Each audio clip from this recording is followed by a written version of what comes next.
What's good, YouTube? Carfi King here. So today, guys, I wanted to talk about Yuzeri for the ProQuest 2025 Singapore season. Now, the reason why I wanted to bring up Yuzeri is because I think she definitely has some legs. Obviously, it's one of the heroes I first started the game with. I'm really comfortable with her style and kind of changing things out. I feel like the cleaner deck lists that I make and that I play and things like that have always stemmed from me playing Uzuri. Now, I know I was absent, bit MIA during the Road to National season. The Hunted just came out, and I was really in the tank with working on two new assassins, Arachne Slip Through the Cracks and Arachne Marionette. And I didn't qualify for Nationals, didn't do too hot. I only played in two events, one on CYB New, one on Arachne Slip Through the Cracks, who is actually a hero that I'm going to talk a lot about when comparing to Yuzeri, because Slip Through the Cracks definitely has more of an Uzuri style than than the other assassins.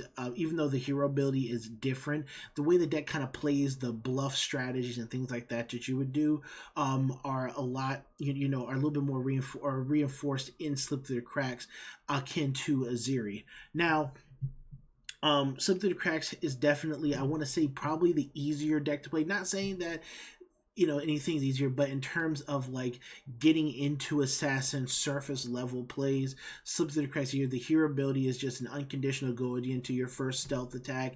It has a lot of synergy with Kiss of Death and Flick Knives and things like that, and so the deck list and things you want to play definitely are a little bit smoother, which is why I think that it's similar to Yuzeri in terms of the cleanness and the smoothness of how the deck lists kind of shape up to be. But Arachne Slip Through the Cracks has had a lot of success recently. It recently won a ProQuest. It did well. It got third place at a call in Christchurch, and Chris Ayali just won one of the AGE April events with Arachne Slip Through the Cracks. So definitely the hot assassin right now. It seems like the temperatures on Assassin have definitely gone down. Arachne Marionette's been a roller coaster in terms of the day. Some days the deck feels great, then the next day it feels terrible, and it just seems to be a lot of inconsistencies there that are still getting worked out. That's definitely a hero that's going to need a lot of time to cook before we get the clean list to come out.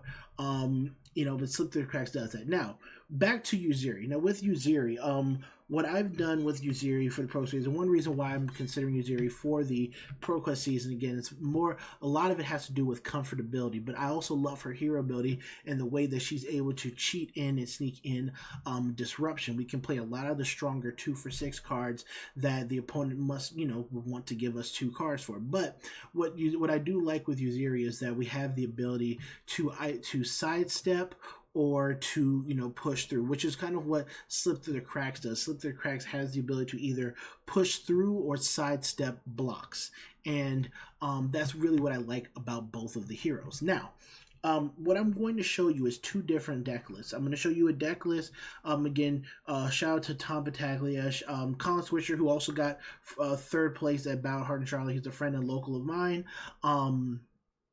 Played a list similar to what I want to show you, but I have 2 lists. One is a list that leans more into the dagger archetype, and then I have another list that is more leaning in towards like a traditional Yuzeri, but with more shred capabilities. More like if you're going into a meta, like you have a lot of Florians, you have a lot of Verdants, you have a lot of decks that are running multiple 9 to 12 D reacts into you, and it gives you some ability to trade and things like that.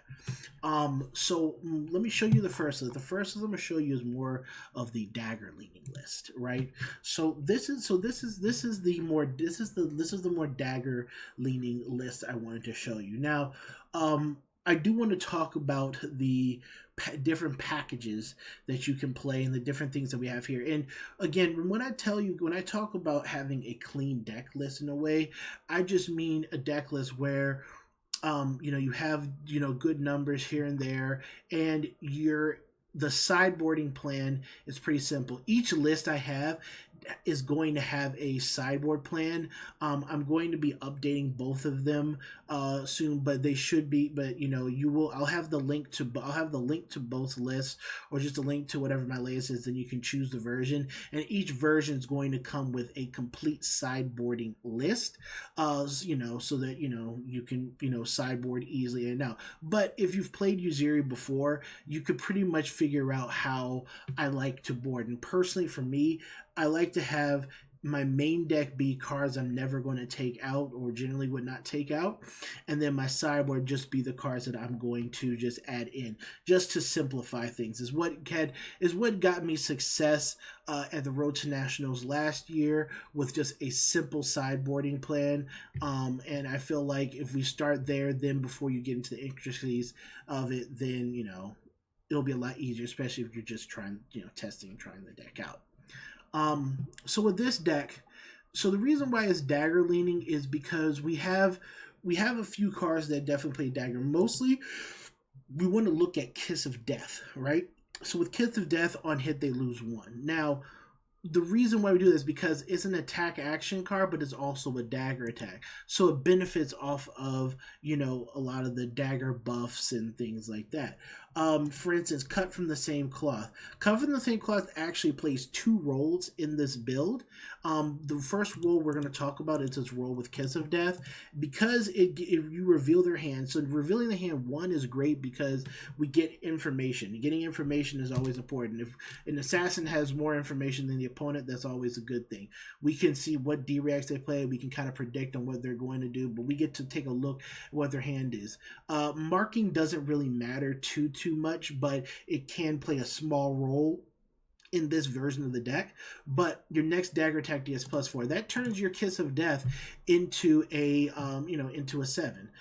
You can, it says your next dagger attack turn gets +4. Well, you can swap, if you isolate swapping Kiss of Death off the Cut from the Same Cloth, the Kiss of Death is going to come in for 7. So, and it's one of the things that I want Yuzeri to get in terms of support, is more support for her swap mechanic, where we can climb over 6 power, because six power is like the standard power for where Yuzeri kind of lands at in terms of her attack by attack basis.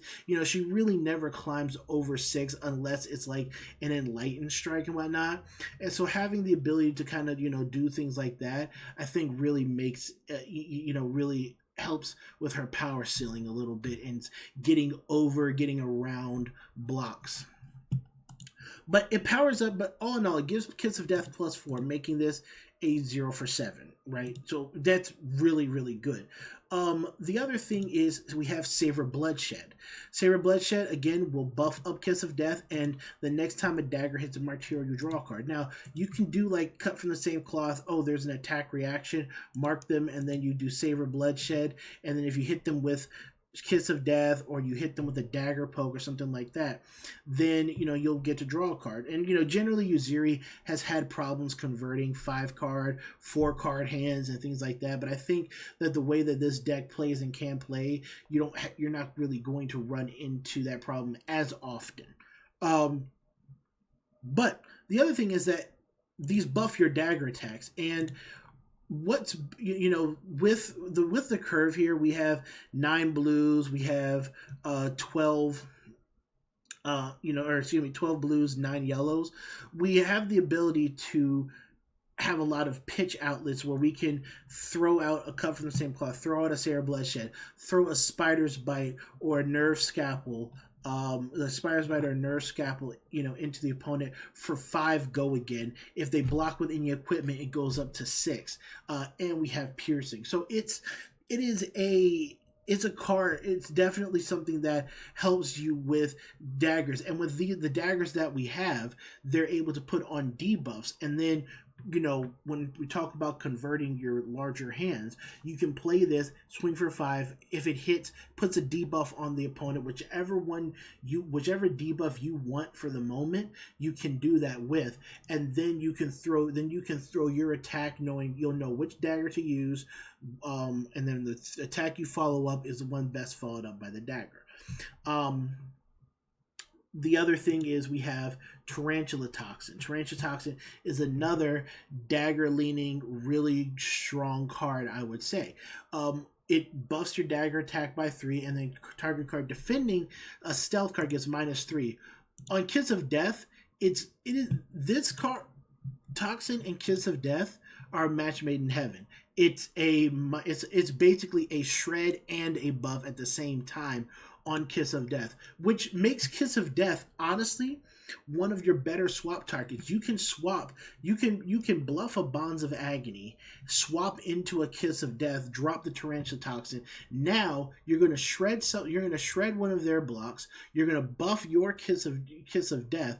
It's like 6 value on a card. It's a pretty nice card and very good interaction with Kiss of Death. But it's also good for your daggers as well. You know, if your opponent doesn't block your if your opponent, especially at low life, you swing dagger first and it's just 1 damage, they can no block it. You could drop Tarantula Toxin, buff your dagger to 4, and then you can end the game that way. Or you could put on more damage that they were expecting, put them into flick range, and now you can flick them for game. It's Tarantula Toxin, Savor Bloodshed, and Cut from the Same Cloth. This dagger package, I think, really has helped insinuate what you want to do with Kiss of Death, and has transformed Kiss of Death in this deck into a card that you don't mind swapping in if your hand lines up, but also a card that you don't mind just sending in raw and seeing how your opponent blocks it. How many cards is your opponent giving you? The other role that Cut from the Same Cloth plays in this deck is with Censor and with Shakedown. When you reveal their hand, we can look at exactly what we want to do or what we want to see. Do we see the defense right? Do we see their power card? Does a Brute have Blood Rush Bells in their hand? It does, great. We can look at that, throw a dagger, then we can then with a blue, you can throw dagger if it hits, whatever. If it hits, great. Throw Censor. Their guarding has been taxed, and now Censor, if Censor hits, we call Blood Rush Bellow. So we kind of can force them to block more or end their play because we know what their card is in their hand.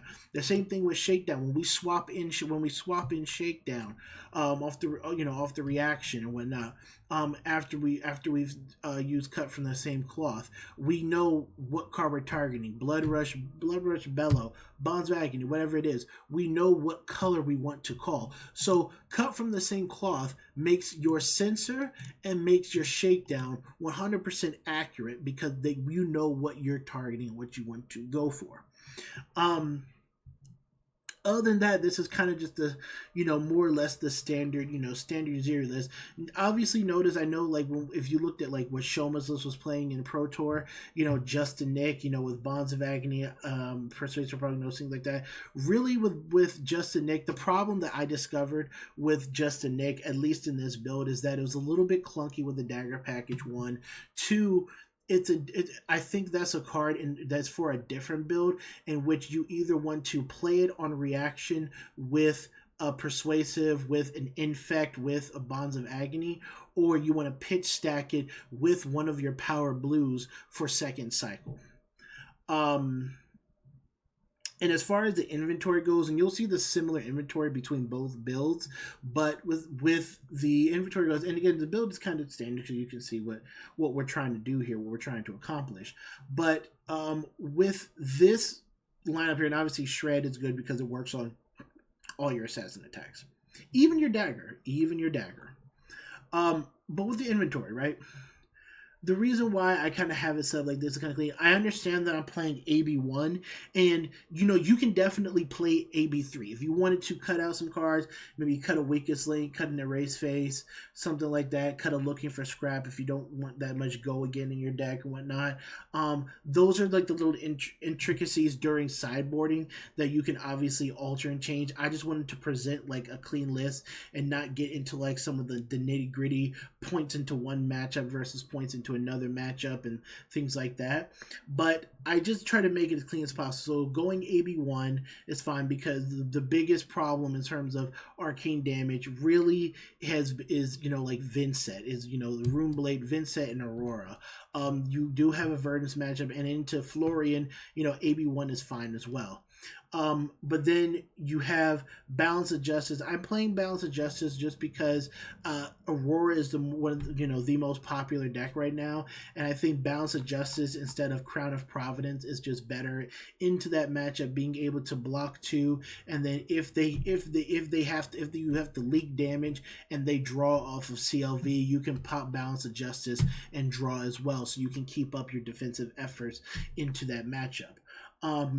But then with the sideboard plan, we have Erase Phase. It's generally every matchup you're siding in.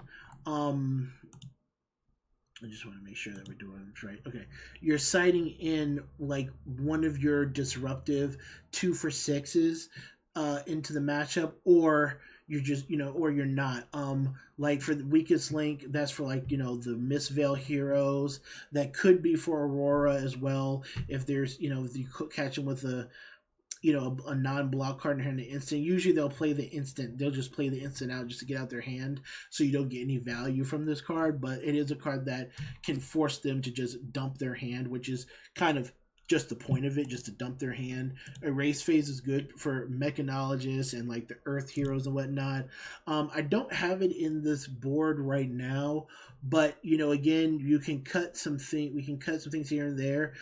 We could bring in something like Amnesia for Vincent. If Vincent's been a big problem, you can turn off the name rune chant so that they can't send in a rune gate. Like they build up a bunch of rune chants, but they can't send in a rune gate because their rune chants are no longer called rune chants. So there is that.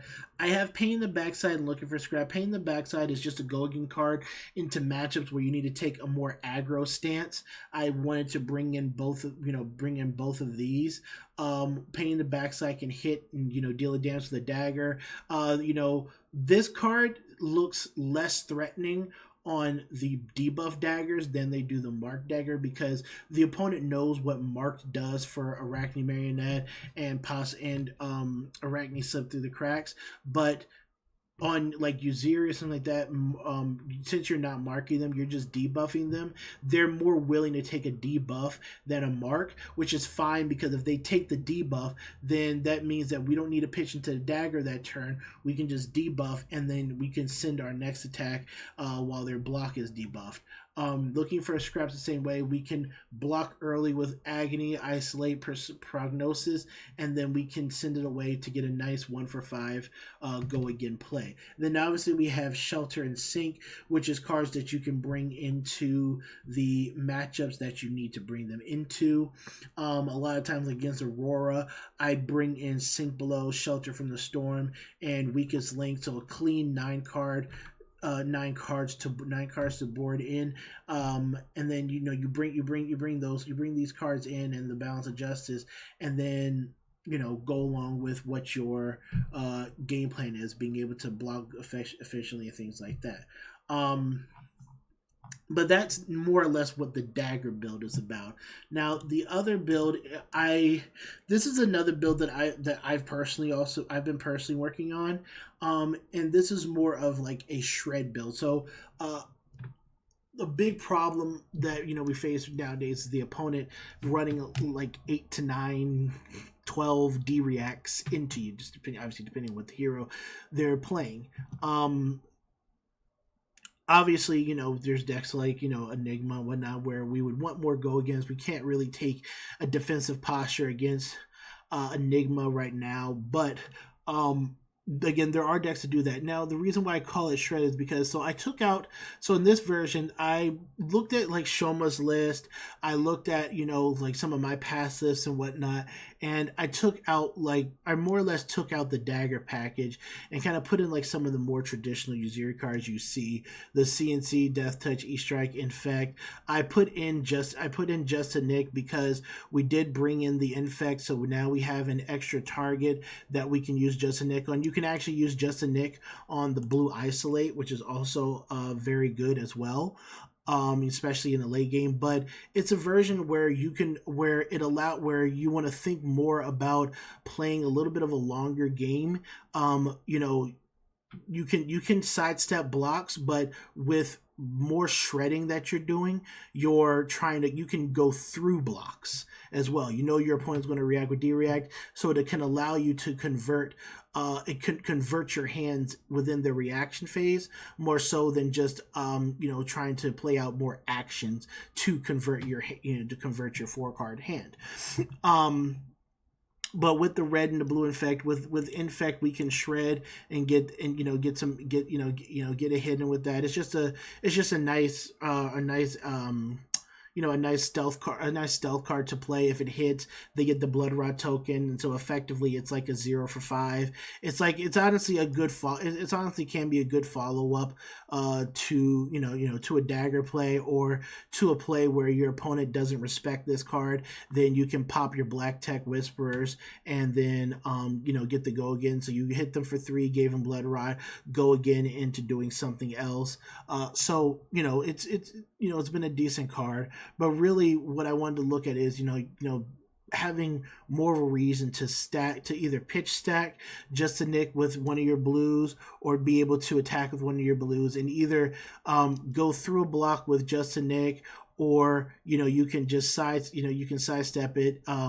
You can just sidestep and save Justin Nick as a pitch target or as an arsenal target for something else. Also, it's another reaction for Bonds of Agony that Bonds of Agony kind of wants to see. The issue that I do have, and I obviously disclaimer, issue I do have with Justin Nick is that it can get de-reacted out. Like if you throw out like an infect, and they just are like, all right, well, it's early game.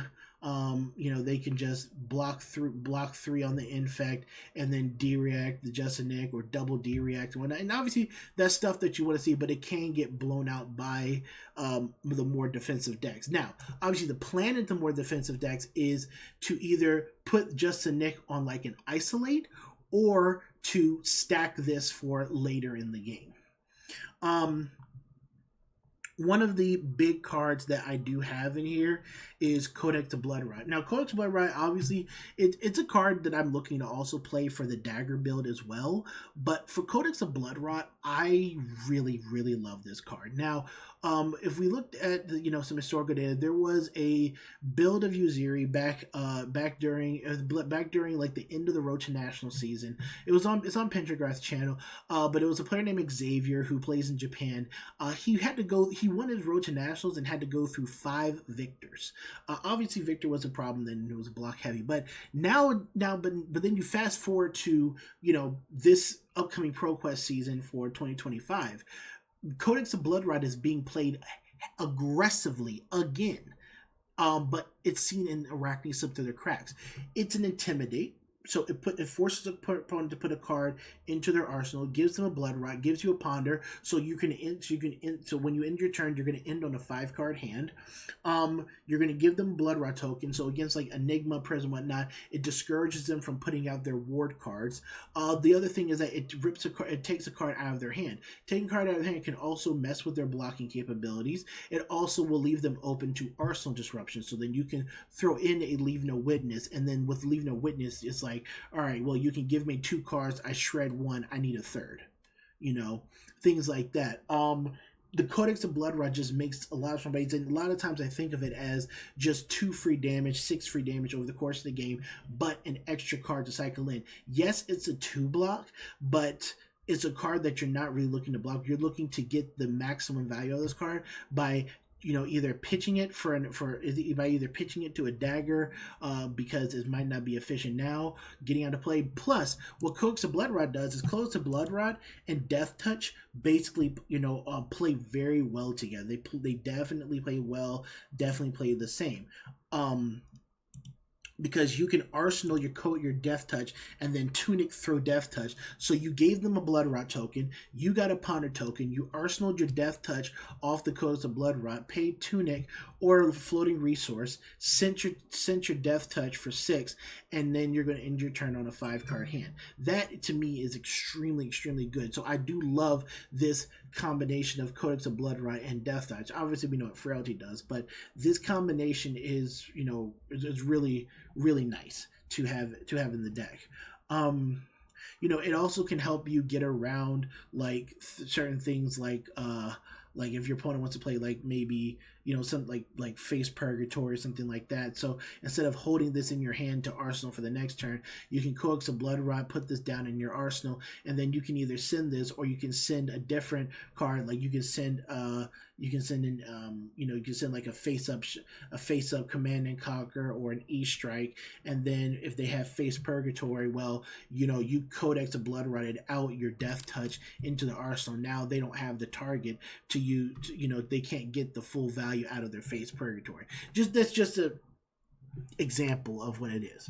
And again, the sideboard plan again is more or less the same. I did in this version add in amnesia. In the other version I can't add in amnesia. I don't think death touch is as good in the dagger version, so that's probably something that I want to go back and update, maybe cut down on death touch or cut death touch out completely. I really love death touch. It's one of my favorite cards since I played it, but it's one of those cards where I can probably see it being cut out or severely cut down, and then we can actually fit in Codex of Blood Rod, or you can fit in amnesia, more stuff like that. So again, that's just another customization option that you can do.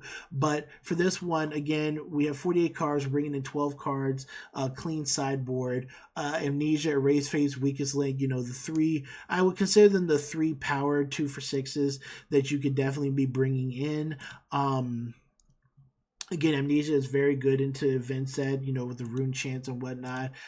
We know what Erase Phase and Wicked Link do. Still on AB1, but you can definitely go to AB3 with the cutting down of some cards here and there. And then I'm bringing in this, we have the Sink Shelter, the little Go Again package. So literally I have two packages. You have the defensive package with Shelter and Sink, the Go Again package with Pain and Looking for Scrap, and then you have your choice of 2-for-6s that you could bring in as swap targets, depending on what your matchup is. Now, I have Shred in here. Now, Shred for me, the red Shred is for the more blocky matchups. I know locally for me that we're going to have quite a few Florians. There's going to be a lot, a few, we definitely have a very healthy Guardian population here as well. So I definitely think cards like Shred and against decks and people that definitely like to block, I wanted to bring this red Shred in so that we have two forms of Shred, and then on almost every attack in here,